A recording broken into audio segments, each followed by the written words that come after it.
Hi welcome back to my channel. So చిన్న request అండి, means videos చాలామంది చూస్తున్నారు కానీ సబ్స్క్రైబ్ చేసుకోవట్లేదు. ప్లీజ్ సబ్స్క్రైబ్ చేసుకోండి, ఒక్క లైక్ చేసి షేర్ చేయండి. సో 500 సంవత్సరాలుగా జరుగుతున్న యుద్ధం మన రామ మందిర స్థలంలో గుడి నిర్మించారండి.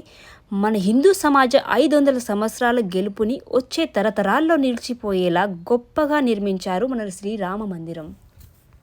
కొన్ని మంచి ఎక్స్పర్ట్స్ని కలిసి కంప్లీట్ స్టోన్స్తో 3 అంతస్తులలో 380 అడుగుల పొడవులో 250 వెడల్పుతో 161 ఎత్తుతో ఉంటుంది ఈ మందిరం. మన ఈ హిందూ సామ్రాజ్య మందిరంకు మొదటిగా వెళ్ళగానే 24 మెట్లు ఉంటాయి. ఈ 24 మెట్లు ఎక్కగానే మనము ఆలయ ప్రాంగణంలో చేరుకుంటాము. గర్భగుడికి ఎదురుగానే శ్రీరామ భక్తుడైన హనుమాన్ విగ్రహం ఉండాలి అని అనుకున్నారు.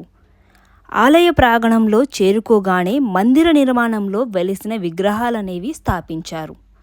అలాగే మొదటి అంతస్తులో శ్రీరామువారి విగ్రహం అనేది స్థాపిస్తున్నారు. శ్రీరామవారి విగ్రహానికి ఒక ఎత్తులో విగ్రహానికి తొలి సూర్యకిరణాలు పడేలా భక్తులు ఎంత దూరంగా నిల్చున్నా కానీ దేవుడు కనపడేలా ఈ విగ్రహాన్ని స్థాపిస్తున్నారు. మందిరం పూర్తయింది. శ్రీరామవారి దర్శనం ఎప్పుడు అని ఎదురు చూస్తున్న వాళ్ళందరికీ కూడా వచ్చే ఈ జనవరి 22వ తేదీన విగ్రహ ప్రతిష్టన జరగబోతుంది.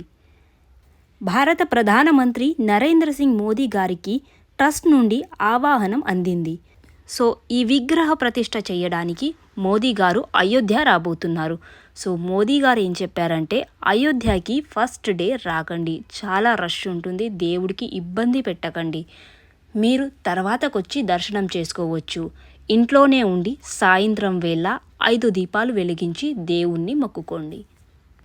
ఇంత రష్లో అయోధ్య వచ్చి కష్టాలు పడకండి, తర్వాతకి కూడా రావచ్చు, దేవుడు ఎక్కడికి పోడు, ఇప్పుడు గుడి మనదే అని చెప్పారు. అలాగే మోదీ గారు అంటున్నారు ఏంటంటే, జీవితకాలంలో గుర్తుండిపోయేలా ఈ మంత్రి పదవిలో ఉండి నేను చాలా ఆనందంగా భావిస్తున్నాను. ఎందుకంటే ఈ అదృష్టం ఎవరికి కలగదు, ఈ అదృష్టం నాకు కలిగినందుకు నేను చాలా అదృష్టవంతుణ్ణి అని అంటున్నారు.